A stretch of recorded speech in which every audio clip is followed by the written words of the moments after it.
வேயொரு தோழிப்பங்கன் விடமுண்ட கண்டன் மிக நல்ல வீணை தடவி மாசறு திங்கள் கங்கை முடிமேல் அணிந்து என் உளமே புகுந்த அதனால் ஞாயிறு திங்கள் செவ்வாய் புதன் வியாழம் வெள்ளி சனி பாம்பு இரண்டும் உடனே ஆசரு நல்ல நல்ல அவை நல்ல நல்ல அடியார் அவர்க்கு மிகவே. இதன் வரலாறு மிகவும் சுவாரஸ்யமானது.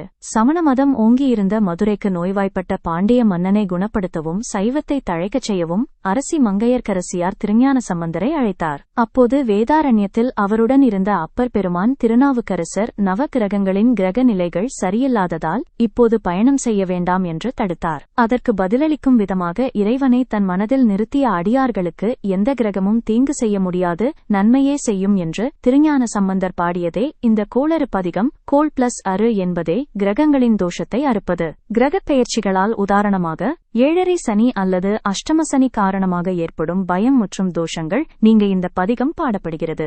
இறைவனின் திருவருள் எந்த ஒரு ஜோதிட விதிகளை விடவும் பெரியது என்ற நம்பிக்கையை இது தருகிறது. ராகு காலம் யமகண்டம் போன்ற நேரங்களில் தவிர்க்க முடியாமல் பயணம் மேற்கொள்ள நேர்ந்தாலோ அல்லது புதிய காரியங்களை தொடங்கினாலோ இதை பாடிவிட்டு செல்வது வழக்கம். எவ்வித தடையுமின்றி காரிய வெற்றி பெறவும் மனதில் தைரியம் பிறக்கவும் இது ஒரு அரணாக செயல்படுகிறது.